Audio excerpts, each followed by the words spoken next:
Olá e bem-vindos. Hoje vamos mergulhar num conceito que mexe com as nossas finanças e, mais importante ainda, com o nosso tempo, muitas vezes sem darmos por isso. O tema? O imposto invisível. A nossa análise começa com esta frase, que dá que pensar, não é? Algo que nos custa caro todos os dias, mas que de alguma forma aprendeu a esconder-se mesmo à nossa frente. Vamos lá descobrir o que é. Então, a grande questão é esta. O que é, afinal, este tal imposto invisível?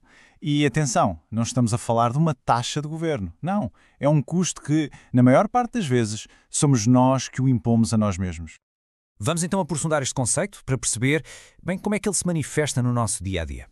E é aqui que a coisa se torna subtil. Este imposto não vem numa fatura com um valor claro a pagar. Pelo contrário, a porta de entrada dele é quase sempre uma oferta que parece irresistível. Um teste grátis, uma promoção de lançamento, parece inofensivo, certo? Até parece que estamos a ganhar alguma coisa. Vamos olhar para a sua forma mais comum, a mais tangível, a dívida que se vai acumulando com assinaturas que simplesmente caem no esquecimento. Agora, este ciclo é fascinante. Reparem como funciona. Tudo começa com a promessa de algo gratuito. Clica-se em aceitar, claro, sem ler os termos e condições. Quem é que lê, não é verdade? Usa-se o serviço durante uns tempos, talvez até nos esqueçamos completamente dele.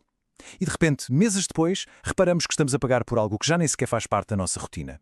É um padrão muito discreto, mas, uau, extremamente eficaz. E aqui está o busilis da questão. 5 euros aqui, 10 euros ali, parece pouco, parece que não faz moça. Mas a magia do débito direto, combinada com a nossa falta de atenção, transforma estas pequenas quantias numa despesa mensal que já não é assim tão pequena. No fundo, é uma parte do nosso esforço, do nosso trabalho, a ser desviada para coisas que já não nos trazem valor nenhum. Mas o imposto invisível não nos drena só a carteira. Ele ataca um recurso que é ainda mais valioso. Vamos então falar do custo oculto do tempo. Pensemos nisso um bocadinho. Quantas horas não se passam a fazer scroll infinito nas redes sociais, a saltar de vídeo em vídeo, a consumir conteúdo de forma completamente passiva? Muitas vezes até justificamos este comportamento a nós próprios, dizendo que estamos a descansar ou a descomprimir. Mas será que estamos mesmo? Este slide mostra a diferença de uma forma brilhante. O verdadeiro descanso, aquele que importa, recupera a nossa energia e prepara-nos para avançar. A fuga, por outro lado, só consome o nosso tempo e deixa-nos ainda mais cansados. O tempo simplesmente desaparece e o dia acaba sem aquela sensação de que se progrediu. E tudo isto nos leva a um conceito central, que une a perda de dinheiro e a perda de tempo. A ideia de uma falsa economia. Que definição tão poderosa. A falsa economia é, no fundo, a troca que fazemos quando escolhemos poupar uns euros, mas acabamos por pagar com o nosso tempo, com a nossa energia, com o nosso potencial. É o ato de consumir distrações em vez de investir em crescimento pessoal. E aqui vemos a escolha fundamental que enfrentamos todos os dias.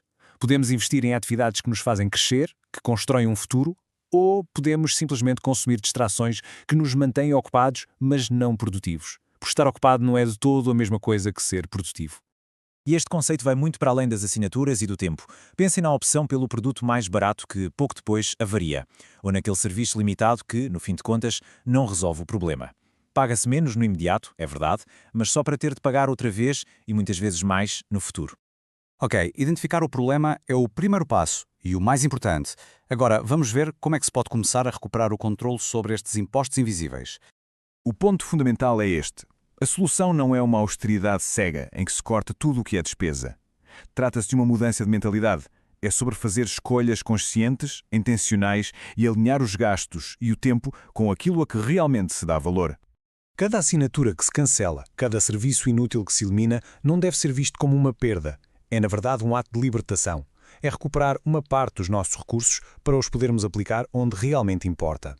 E da mesma forma, quando se troca o tempo de distração por tempo de construção, não se está a sacrificar nada. Pelo contrário, está-se a criar a forma mais pura de riqueza. O tempo investido a aprender, a criar ou simplesmente a descansar de forma genuína é isso que constrói uma vida com propósito. E esta é talvez a ideia mais impactante de toda esta reflexão. No final do dia, a perda mais significativa não são os euros que saem da conta, é o potencial perdido. São os projetos que não foram começados, as competências que não foram desenvolvidas, as experiências que não foram vividas porque os recursos estavam a ser drenados por este imposto invisível. E terminamos com esta pergunta, para ficar a ecoar. Se conseguisse recuperar todo o dinheiro e todo o tempo que este imposto invisível nos rouba, o que seria possível construir? O que se poderia alcançar? A resposta a essa pergunta é o verdadeiro prémio de tomar consciência e de finalmente recuperar o controle.